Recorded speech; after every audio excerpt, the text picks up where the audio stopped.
صلی علی رسولہ الکریم۔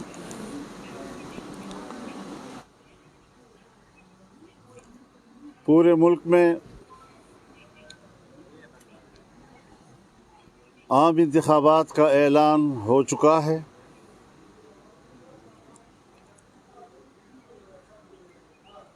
امیدواران نے داخلی بھی کر لیے ہیں، ان کی داخلہ کے کاغذات کی جانچ پڑتال کے مراحل چل رہے ہیں، اور اس وقت پوری قوم 8 فروری کی طرف متوجہ ہے۔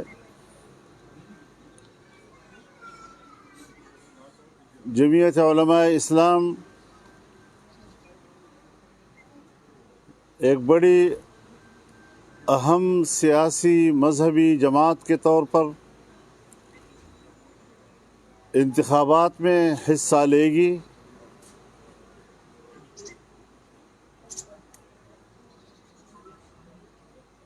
عوام سے ہمارا رابطہ اور ہمارا تعلق نظریات کی بنیاد پر ہے۔ یہ ملک اسلام کے نام پر حاصل کیا گیا تھا۔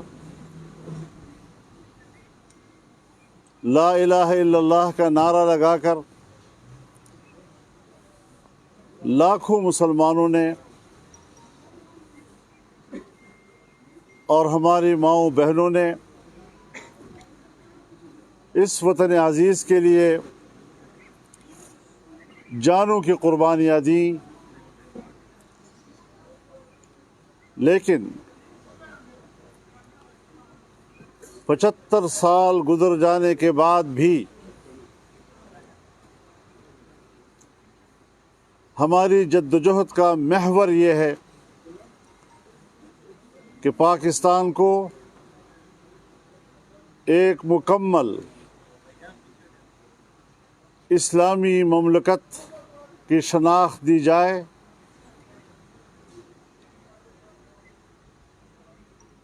یہاں پر قرآن و سنت کا نظام ہو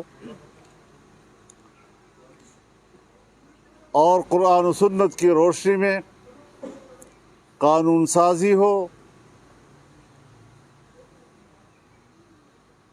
انسانی حقوق کا تحفظ ہو، اور عام آدمی کو پرامن زندگی گزارنے کے مواقع حاصل ہوں۔ تعلیم اور صحت ان کے بنیادی اور اساسی حقوق ہیں، انہیں مفت تعلیم اور مفت صحت کے مواقع مہیا کیے جائیں۔ لیکن بدقسمتی سے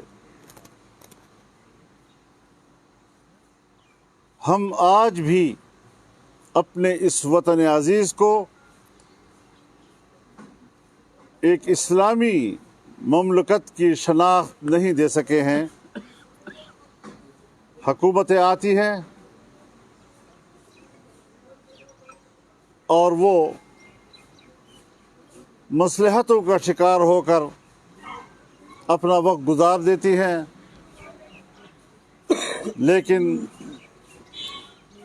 9/11 کے بعد پاکستان کے حکمرانوں کی ترجیحات وہ ایک اسلامی پاکستان کی نہیں رہی۔ آج اس کی شناخت مسخ ہو چکی ہے اور ایک سیکولر اسٹیٹ کے طور پر دنیا میں متعارف ہو رہا ہے۔ یہ ہمارا ہدف ہے کہ ہم اس وطن عزیز کی دنیا میں شناخت ایک اسلامی پاکستان کی صورت میں کریں، جو پاکستان کے آئین کا تقاضا ہے۔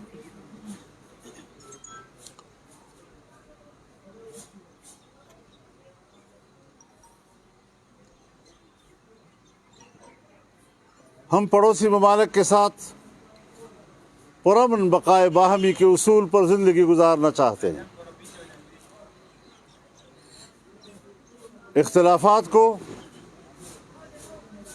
بین الاقوامی اصول اور بین الاقوامی قوانین کے تابع ہوتے ہوئے حل کرنا چاہتے ہیں، مسائل کو مذاکرات کے ذریعے حل کرنا چاہتے ہیں، مسئلہ کشمیر کو سلامتی کونسل کی قراردادوں کے مطابق حل کرنا چاہتے ہیں، اور ہندوستان کو دعوت دیتے ہیں کہ وہ ہٹ دھرمی کی بجائے اور طاقت کے استعمال کی بجائے پرامن حل کی طرف آئیں اور کشمیر کے عوام کو حق کے خود ارادیت دیں تاکہ ان کو ان کا ایک آزاد سیاسی مستقبل ملے۔ ہم افغانستان کے ساتھ بھی برادرانہ تعلقات اور اس میں استحکام کے قائل ہیں۔ بعض اوقات کچھ شکوے شکایات پیدا ہو جاتی ہیں،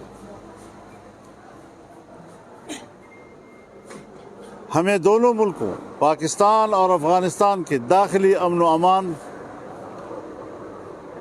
مقصود ہے۔ دونوں ممالک کے درمیان اعتماد کے رشتے پیدا کرنا اور پھر ان رشتوں کو مضبوط کرنا، یہ ہماری خارجہ پالیسی کا حصہ ہونا چاہیے۔ اس سلسلے میں امارت اسلامیہ افغانستان نے مجھے باضابطہ دعوت دی ہے اور وہ دو طرفہ تعلقات پر بات کرنا چاہتے ہیں۔ انشاءاللہ یہ جو ہمارے کچھ الیکشن کے حوالے سے یہاں کی مصروفیات ہیں، اس سے تھوڑا فرصت ملنے کے بعد ہماری پہلی ترجیح افغانستان کا دورہ ہوگا اور امارت اسلامیہ کے حکمرانوں سے ملاقات ہوگی اور دونوں ممالک کے تعلقات میں اعتماد پیدا کرنا اور اس میں استحکام پیدا کرنا اور باہمی اعتماد سے اپنا مستقبل مرتب کرنا، یہ ہمارا اہداف ہوں گے۔ پاکستان کا استحکام افغانستان کی ضرورت ہے اور افغانستان کا استقلال یہ پاکستان کی ضرورت ہے۔ اس وقت ملک کے اندر امن و امان کی صورتحال دگرگوں ہے۔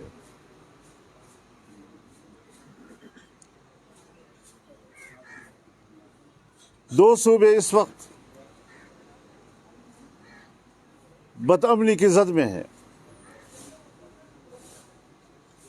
اور ہم مسلسل کہتے چلے آ رہے ہیں کہ جہاں ہمیں الیکشن دیا جائے وہاں انتخابی ماحول بھی ضروری ہے کہ لوگ اس ماحول میں آزادانہ طور پر ووٹ کا بھی استعمال کر سکیں اور تمام امیدوار یکساں طور پر عوام کے پاس جانے کے لیے پرامن ماحول حاصل کر سکیں۔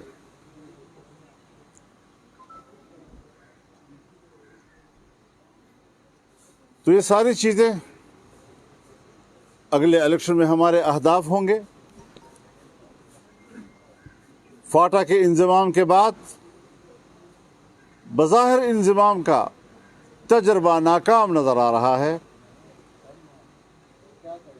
جو وعدے وعید فاٹا کے عوام کے ساتھ ہوئے تھے 10% بھی اس پر عمل نہیں ہو رہا ہے اور وہاں کا عام آدمی اب پریشان ہے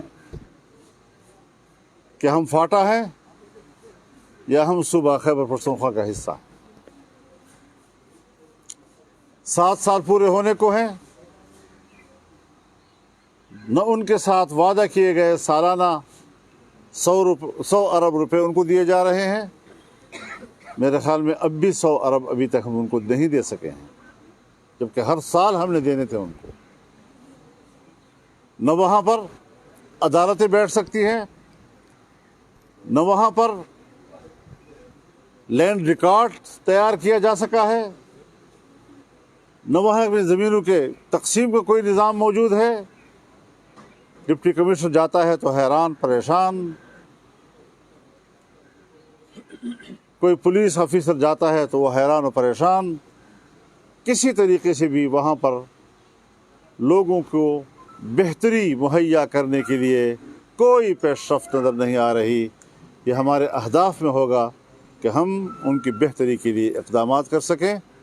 اور ایک بار پھر میں یہ کہنا چاہوں گا کہ فاٹا کے عوام کو حق دیا جائے کہ وہ اپنے سیاسی مستقبل کا فیصلہ خود کریں۔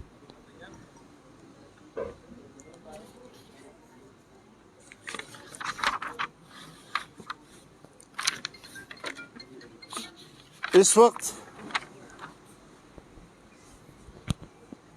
اسرائیل فلسطینی باشندوں پہ جس طرح بمباری کر رہا ہے، 20,000 سے زیادہ عام شہری اس وقت تک شہید ہو چکے ہیں ان کی بمباریوں کے نتیجے میں، اور ان میں 70% تعداد بچوں کی ہے یا خواتین کی ہے۔ یہ جنگ مجرم ہے اور دنیا کو جنگی جرم کا نوٹس لینا چاہیے۔ امریکہ کس طرح انسانی حقوق کی بات کرتا ہے، یورپ کس طرح انسانی حقوق کی بات کرتا ہے، جبکہ دوسری طرف وہ ایک جنگی جرم کو سپورٹ کر رہا ہے، بچوں اور خواتین کے قتل کو سپورٹ کر رہا ہے۔ یہ بذات خود ایک جنگی جرم ہے۔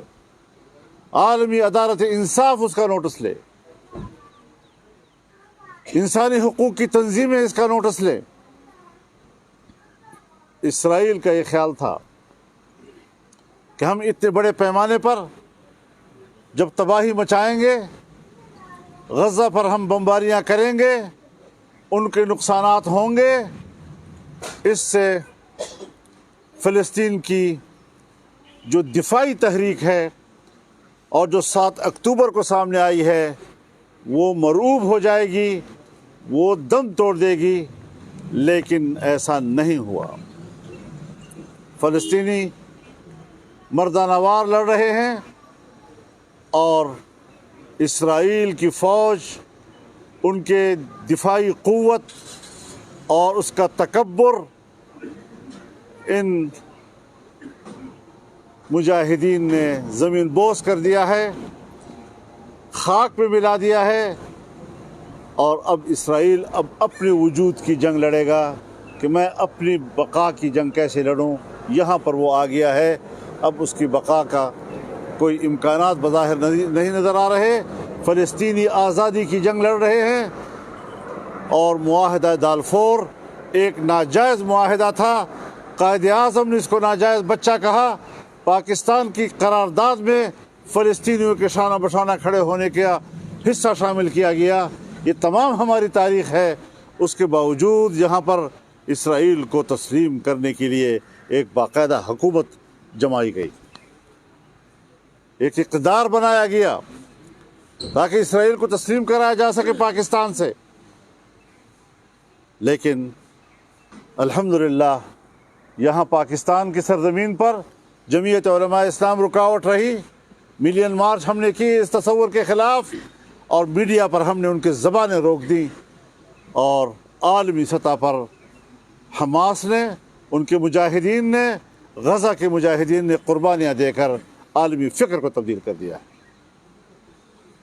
مسئلہ فلسطین کو اس کے اپنے اصلی موقف کے ساتھ انہوں نے دوبارہ زندہ کر دیا ہے۔ اس حوالے سے سب سے پہلے ہم نے اقدام کیا، حماس کی قیادت سے ملنے کے لیے میں خود قطر گیا اور دنیا کو ان کی طرف متوجہ کیا۔ آج وہ عالمی شخصیات اور حکومتوں کے رابطوں کے لیے مرکز بن گئے ہیں، اور انشاءاللہ وہ اپنا اعتماد پوری دنیا میں دوبارہ قائم کر کے آگے بڑھیں گے، اور فلسطین کی آزادی کے ہدف کو حاصل کریں گے۔ میں فلسطین کے دفاعی تحریک کی حمایت کرتا ہوں، اسے ایک جائز جنگ سمجھتا ہوں، اور پاکستان کے عوام کو جب ہم نے اپیل کی کہ وہ مالی تعاون کریں، پاکستانی عوام نے جس تنظیم کو بھی، جس این جی او کو بھی مالی تعاون دیا ہے فلسطینیوں کے لیے، ہر حوالے سے ہم ان کو خراج تحسین پیش کرتے ہیں۔ پاکستانی قوم کا ہم شکریہ ادا کرتے ہیں کہ وہ اس مرحلے پر عوامی سطح پر بھی فلسطینیوں کے ساتھ کھڑے ہو گئے۔ ہم نے خود جو جمعیت علماء اسلام کی سطح پر جلسے کیے، چاہے وہ پشاور کا تھا، چاہے کوئٹہ کا، چاہے کراچی کا، چاہے لاڑکانے کا، بہاولپور کا، مری کا، تاریخی جلسے ہوئے ہیں اور قوم نے ان کے ساتھ یکجہتی کا اظہار کیا ہے۔ اس پر بھی ہم پاکستانی قوم کے شکر گزار ہیں، اور دوبارہ ایک بار ہم حماس کی قیادت کو اور فلسطین کے مجاہدین کو یکجہتی کا پیغام دینا چاہتے ہیں کہ پاکستان کی قوم آپ کے شانہ بشانہ کھڑی ہے۔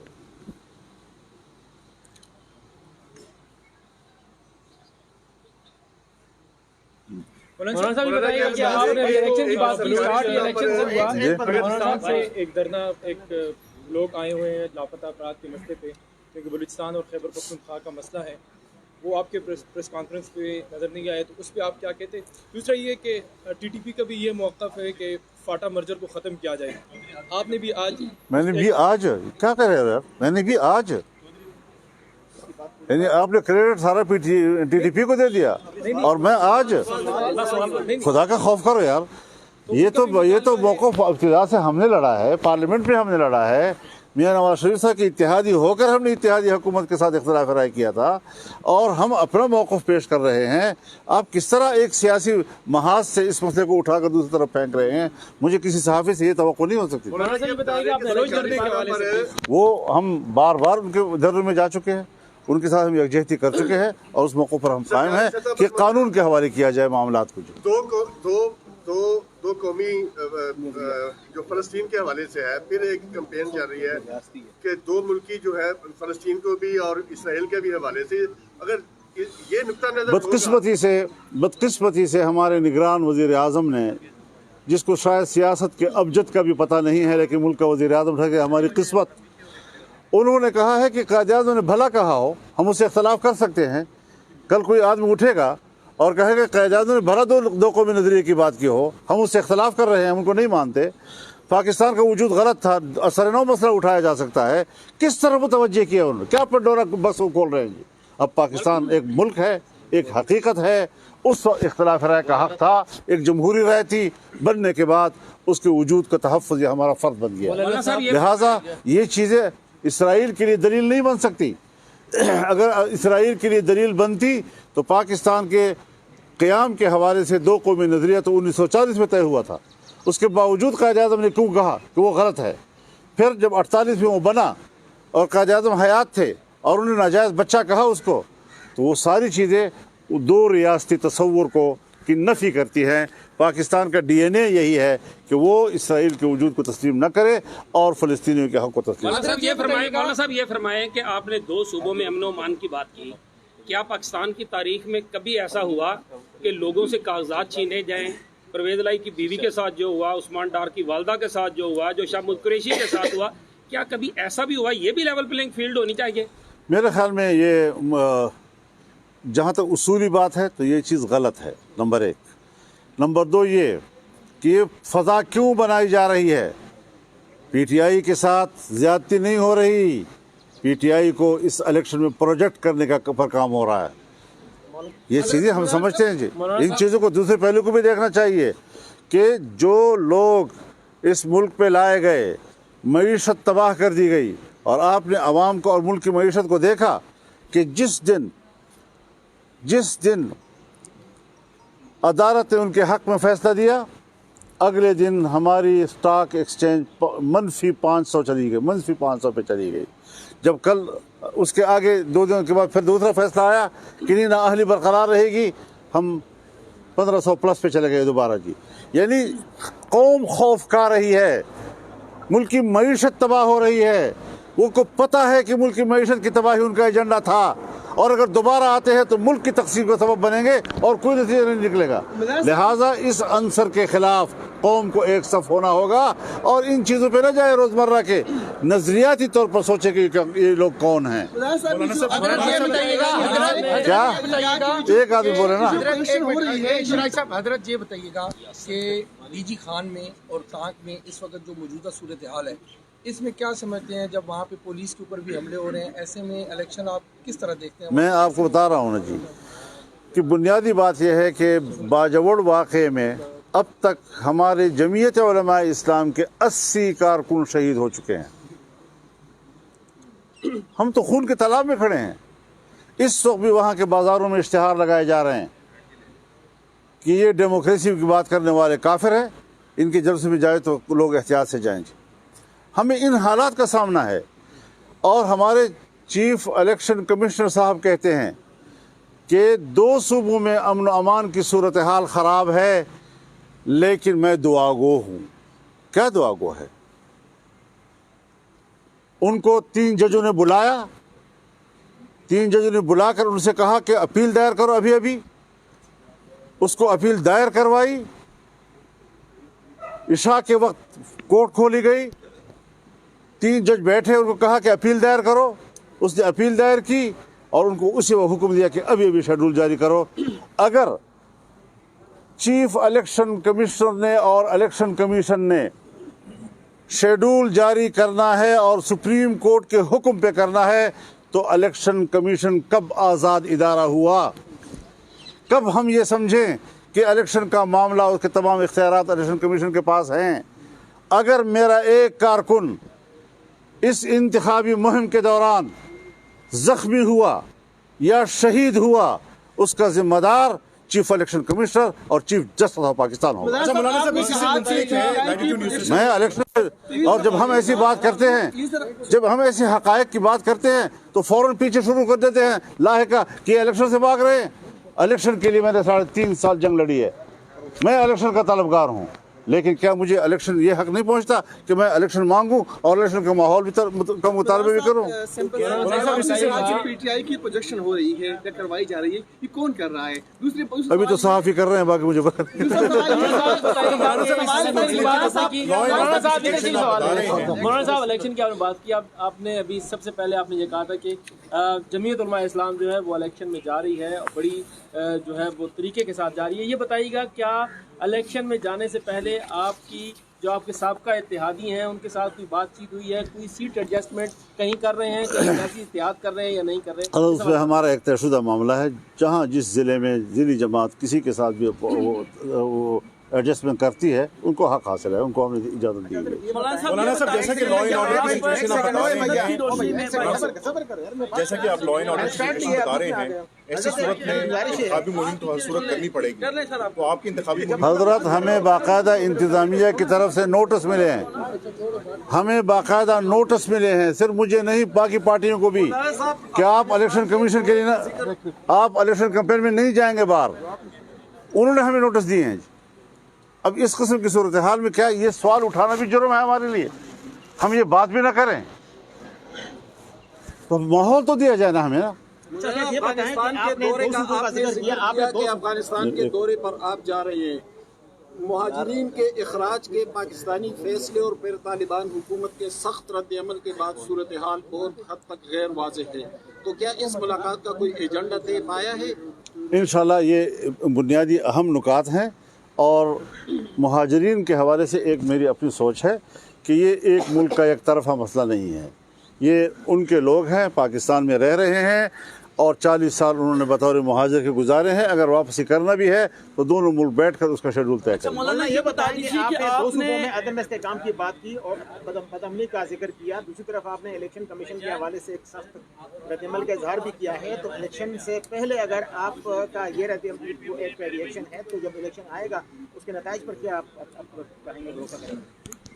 मैं यही फिक्रमंदी मुझे है जो आप सवाल कर रहे हैं कि इस माहौल में जो इलेक्शन होगा उसके नताइज के बारे में क्या कहा जाएगा, जब लोग वोट ही नहीं डाल सकेंगे, जब टर्न आउट ही नहीं होगा, ठंड की वजह से भी और बदलने की वजह से भी लोग नहीं निकल सकेंगे। क्या देंगे आप इलेक्शन पर? तो यही है कि हमें इस सूरत हाल पर गौर करें। बड़े तो वो हैं ना, इदारा तो वो हैं, हमारी शिकायत मैदान पे आ गई है, कुछ सोचे तो इस बात के ऊपर। यहाँ पर हमारी सुप्रीम कोर्ट डायरेक्ट उनको बुला कर कहती है कि अभी अभी एक अदालती मार्शल का तासुर दे रहे हैं। ये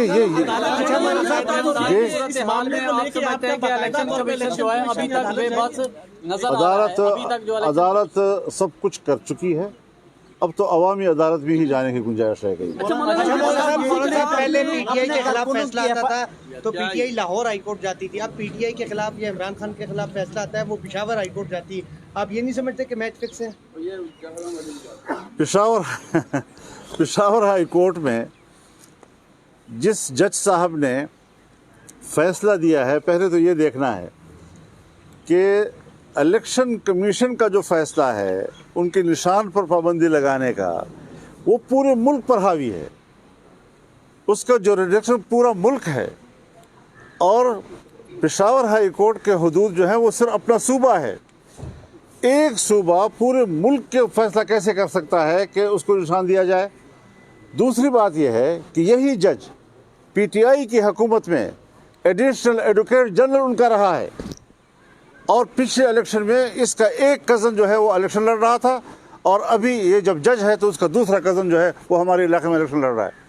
अब जो इस तरीके से पीटीआई के पार्टी का एक हिस्सा नज़र आते हैं, बराह रास्त न सही, बिलवास्ता सही, ख़ानदानी लिहाज से सही, उनसे हम क्या तवक्को रखें कि वो इस किस्म के फैसले किस बुनियाद पर कर रहे हैं? लिहाजा ऐसे फैसलों पर कौम एतमाद नहीं कर रही है, और हम पर उन लोगों को दोबारा मुसल्लत करने के रास्ते दिए जा रहे हैं जो मुल्क की मईशत को तबाह करे, आलमी बिरादरी में हमारे एतमाद को तबाह करे, पाकिस्तान के दोस्तों को पाकिस्तान से दूर करे, यहाँ पर सरमायाकारी का रास्ता रोके। अच्छा मौलाना, ये बता दीजिए जी आपने कुरान और सुन्नत की रोशनी में निज़ाम के कायम करने का मुतालबा किया जो बज़ाहिर आपको मंशूर है। 16 माह आपकी इत्तेहादी हुकूमत रही है, आपने कोई एक इक़दाम जो इस निज़ाम को कायम करने के हवाले से लिया, और अगर ऐसा नहीं हुआ क्या ये इतना अहम मामला नहीं है कि हुकूमत से अलहदा हो जाना चाहिए था? बिल्कुल आपकी बात सही है। मैं जमहूरी आदमी हूँ और मैं जोहद मुसलसल पे यकीन रखता हूँ। एक दफ़ा ब्रेक लग जाए और बर्तन तोड़ दो, मैं उस वाला नहीं हूँ। मैं हुकूमत में भी शामिल होता हूँ दूसरी जमातों के साथ, तो मैं अपना फ़र्ज़ पूरा करता हूँ कि भाई ये करना है, लेकिन उससे तवक्को नहीं वाबस्ता करता कि खामखा उससे वो सब कुछ कर लेना है, क्योंकि शायद उसके मंशूर की तरजीहात में ना हो। तो यहाँ पर जो सूरत हाल थी वो सूरत हाल बिल्कुल आर्जी थी। एक फितने से हमने निजात हासिल कर दी थी और अपने एक पुरअमन पाकिस्तान की तरफ और एक मुस्तहकम हमने मुल्क को मुश्किल से डिफ़ॉल्ट से निकाला है। लेकिन आज फिर डिफ़ॉल्ट का ख़तरा हो गया है। जब हम निकले हैं तो मुल्क माशी लिहाज से, लिहाजा हर मौके के अपनी तरजीहात होती हैं। हम हर चीज़ को हिकमत के साथ देखते हैं, अपने मुतालबे का मकाम भी जानते हैं और फौरी जो ज़रूरतें होती हैं उसको भी हम जानते हैं। मौलाना साहब, मेरा सवाल ये है कि आपने जो खदशात का भी इजहार किया है इलेक्शन के हवाले से, और अभी 2 सूबे इलेक्शन में प्रैक्टिकली हिस्सा नहीं लेंगे तो कंट्रोवर्शियल हो जाएगा, या उसका नताइज क्या होंगे? इसके लिए आपकी सबसे बड़ी जो हदीफ जमात है या इत्तेहादी जमात है, मुस्लिम लीग नून है, तो क्या आप लोग रिटर्न इसकी तरफ नहीं जा सकते कि एप्लीकेशन दी जाए कि इस पर नजरसानी की जाए जो शेड्यूल है? एक दूसरा छोटा सा सवाल इससे रिलेटेड ये है कि इस वक्त मुल्क को इस्तेकाम चाहिए, उसके लिए स्टेबिलिटी और 5 साल गवर्नमेंट चाहिए। तो जब आप पीडीएम की गवर्नमेंट बनी, अब आप लोग मुशावरत भी कर रहे हैं, मियाँ साहब भी वापस आएँ, तो आने वाली गवर्नमेंट 5 साल के लिए होगी या 3 साल के लिए प्राइम मिनिस्टर आएगी? वही प्रैक्टिस है। पहली बात यह है आपकी कि देखिए हम अदालत में जाएंगे, कैसे जाएंगे हम? मुझे 1000 पीटीआई से इख्तलाफ है। लाहौर हाई कोर्ट ने एक फ़ैसला दिया, क्या सुप्रीम कोर्ट का फ़र्ज़ नहीं था कि वो पहले उस पिटीशन को सुने? बजाय सुनने के उनको शोकाज़ जारी कर दिया, उसको शोकाज़ जारी कर दिया उन्होंने। अब इस रवैये के साथ हम नजरसानी की दरख्वास्त कैसे दें, किसको दें? ये हमारे सीनियर वकील बैठे हुए हैं, बार एसोसिएशन के साबिक़ सदर हैं, ये बताएं कि क्या ऐसे कोर्ट में हमारे जाने से कोई इंसाफ के तवक्कुआत हो सकते हैं? तो हम अपना राय दे रहे हैं, अपना तासुर पेश कर रहे हैं कि ये सूरत हाल, इस पर हमारी एक राय बनती है। अदालत जो फैसला देती है वो पब्लिक की मिल्कियत बन जाती है और उस पर राय देना ये कोई जुर्म नहीं है, हम मुतमईन नहीं है। मौलाना बहरहाल साहब, मुस्लिम लीग नून के साथ खैबर पख्तूनख्वा में सीट एडजस्टमेंट का कोई प्लान है? और दूसरा ये है कि टीटीपी के साथ सबका हुकूमत पीटीआई की जो हुकूमत थी उसमें कई मुज़ाकरात हुए, यहाँ से बाकायदा जरगे गए जिसमें जमीयत उलमा इस्लाम के रहनुमा थे। आपके जाने के बाद क्या आपके ख्याल में पाकिस्तान में कुछ अमन आ जाएगा?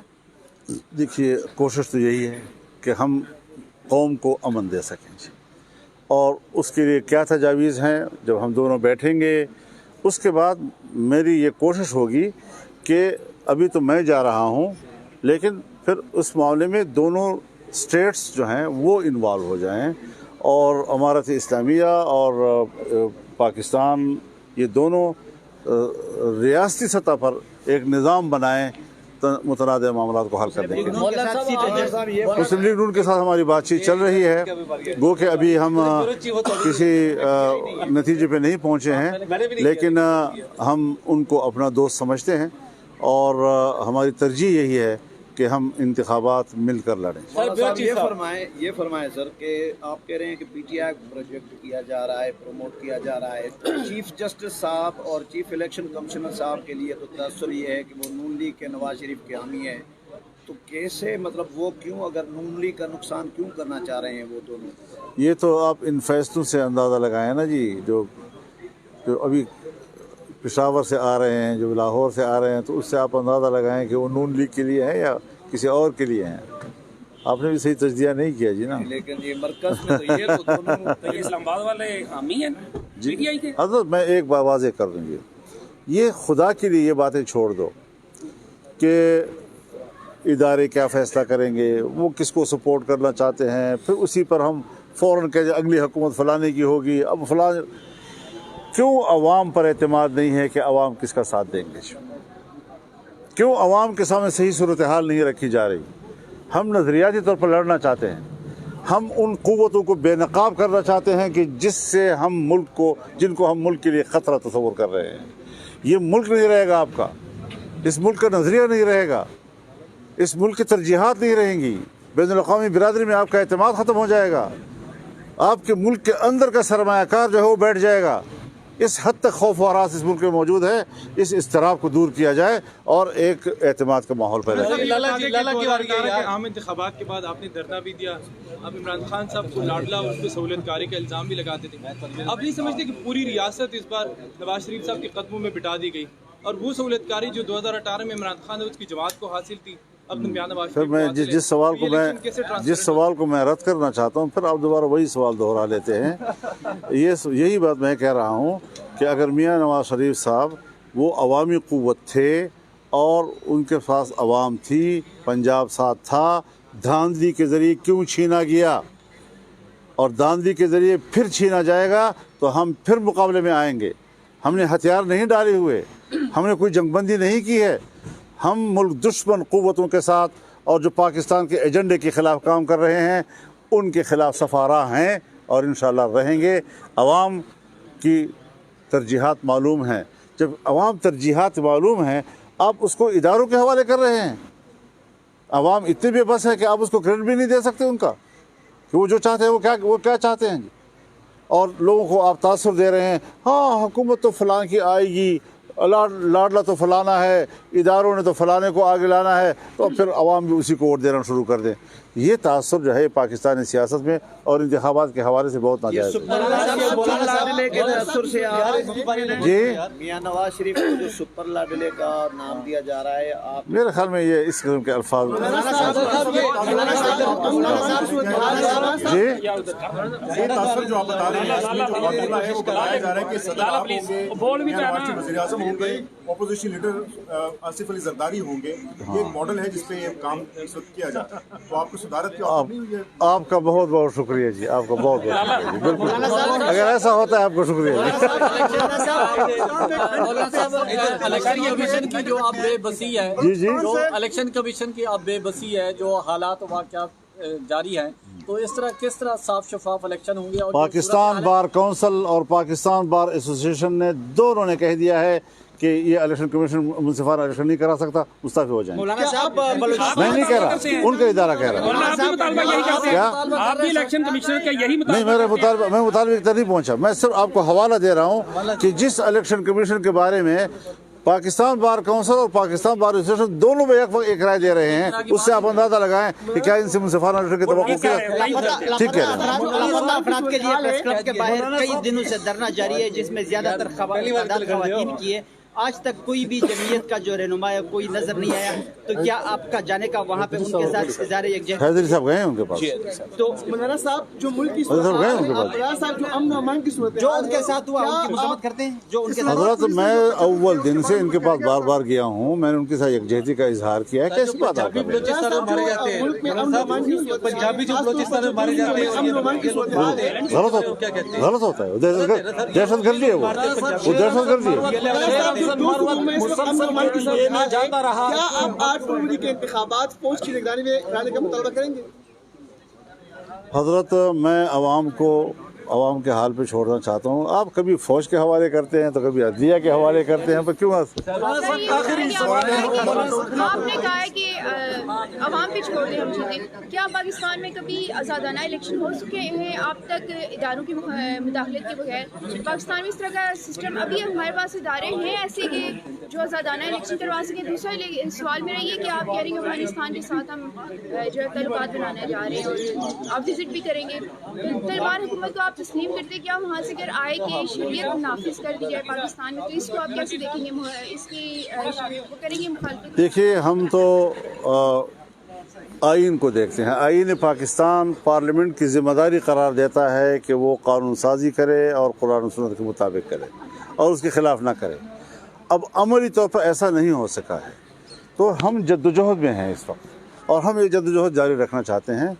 जमीयत उलमा मुसल्लह जंग पर यकीन नहीं रखती, और पाकिस्तान के जमीयत से बाहर के तमाम मकातब फ़िक्र के उलमा इस बात पर मुत्तफ़िक़ हैं कि पाकिस्तान में मुसल्लह जंग नहीं होनी चाहिए, सियासी जदोजहद होनी चाहिए और उसके नतीजे में मकासद हासिल करने चाहिए।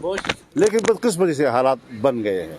अब इन हालात को दोबारा असल हालात पे लाना, पुरअमन सूरत हाल पे लाना, नॉर्मल करना, इसके लिए कोशिश करने की ज़रूरत है। हर दफ़ा ऐसा होता है कि एक मुखालफ को अंदर किया जाता है, दूसरे को खुल के खेलने का मौका दिया जाता है, जैसे 2018 में हुआ। आज की अगर आपकी ये फतह होती है, मुखालफ आपका अंदर हो, इस फतह को कैसे आप सेलिब्रेट करें? मैं तो वैसे भी बार बार कह चुका हूँ यार कि मुझे तो इस सियासत में मज़ा ही नहीं आ रहा, और इस लड़ाई का मज़ा ही नहीं आता जिसमें मेरा मुखालिफ जो है जेल में और मैं बाहर हूँ। तो आ जाएं, मैदान में आए, ताकि खुली लड़ाई हो और ठीक ठाक हम कौम में जाएं, वो भी कौम में जाएं। मुसल्लह जंग लड़ी नहीं है, दलील की वजह से लड़ी। बहुत शुक्रिया।